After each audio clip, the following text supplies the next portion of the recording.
Your news for the state of Tennessee in about 10 minutes. Tennessee in 10 starts now. Good morning and thanks for joining us. I'm Amanda Hara at WSMV in Nashville. First Alert meteorologist Stefano DiPietro is tracking a winter storm that could bring snow and bitterly cold temperatures to the state. Really going to be a high impact event for us across the state over the next 24 to 48 hours here. Light snow moving in late today all the way through tomorrow morning, even the early afternoon in some spots. Travel impacts with slick spots across the state. Extreme cold will then follow Thursday and into our day Friday. As it stands right now, we have winter storm warnings and winter weather advisories up for pretty much all of Tennessee right now. Kind of gives you a little bit of a good idea as to who's expecting the most snowfall and who's expecting some lower totals, and I will talk about that in just a second. But let's talk the timing of all of this. This morning, the afternoon looking pretty good. By the tail end of the afternoon in far west Tennessee, there's the onset of the snow showers. Those will continue to build in across the state late this evening, heading into our night tonight. We may see a little bit of mixing down near the southern Tennessee border, but everyone should get cold enough overnight to completely change over to some scattered snow showers, some pockets of light to heavier snowfall as well. This will taper off before the morning commute out in West Tennessee. Still some scattered snow showers through Middle Tennessee by about 6, 7 o'clock, and steadier snowfall continues out in East Tennessee through the remainder of the morning. We'll pretty much be done with that snow, though, by the time we hit our lunch hour tomorrow. But notice that the temperature really isn't going to budge. It's going to stay well below freezing across most of the state for tomorrow. The snow outlook tonight into tomorrow, about a coating to 2 inches across portions of southern Middle Tennessee as we head out toward some parts of the Smokies as well, with the exception of some of the highest elevations. Heavier snowfall totals as we get toward the I-40 corridor from Knoxville, Nashville down through Memphis, where about 2 to 4 inches could come down. Now, points farther to the north and west could see just a little bit more. I do think some isolated spots based on heavier pockets of snowfall north of I-40 could end up with just over 4 inches by the time this all wraps up Wednesday afternoon, Amanda. All right, Stefano, thanks. Well, this winter storm could impact rescue and recovery efforts in West Tennessee. Obion County is now under a state of emergency after a levee broke over the weekend. Mandatory evacuations are now underway in Reeves, Tennessee, a small city about 2 hours north of Memphis. Yesterday, the Obion County Sheriff's Office worked to rescue anyone who stayed in their home overnight. Most of the town you can see still underwater. The fire station is also flooded with more than 6 inches of water. People who live in the area say, yeah, we get flooding, but it's never been this bad.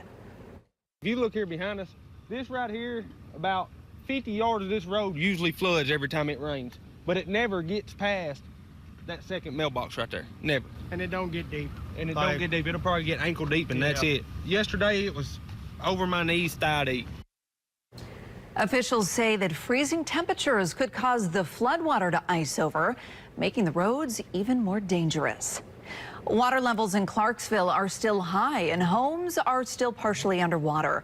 Now people affected trying to figure out their next move. One man told us this is the second round of major flooding he's dealt with in less than a year, and he says he's tired of it. Neighbors blame the high water on poor drainage. It left 3 apartment buildings flooded and dozens without a home. There's probably at least $300,000 worth of tools and cars gone.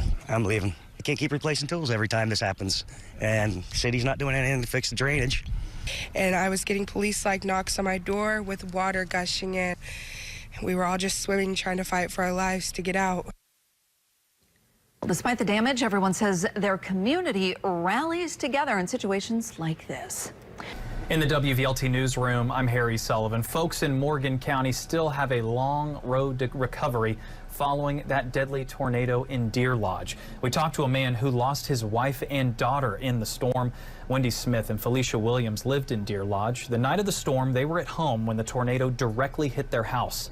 Wendy's husband, Eric, was at work when the storm hit. He's now trying to figure out his next steps while also laying his family to rest. He sat down with our Casey Wheelis. He says Wendy and Felicia were both loved by their community. They knew everybody, and everybody's just devastated. Not only had Wendy worked at a store for over 20 years, they have watched Felicia grow up, coming in and out of the store. A lot of patrons and a lot of regulars. They've all watched both Peyton and Felicia grow up, and it's devastating. It's twofold devastating for them, because that whole time they're getting to see Wendy as well. Well, Eric says he is simply overwhelmed by the support he's gotten from the community. A GoFundMe's already raised close to $30,000 to go toward funeral expenses and rebuilding his entire life. In Knoxville, I'm Harry Sullivan. We'll send it back to you. A second child has died from the flu this season in Tennessee. The Department of Health reported the death in their weekly update. It was reported the week of February 2nd.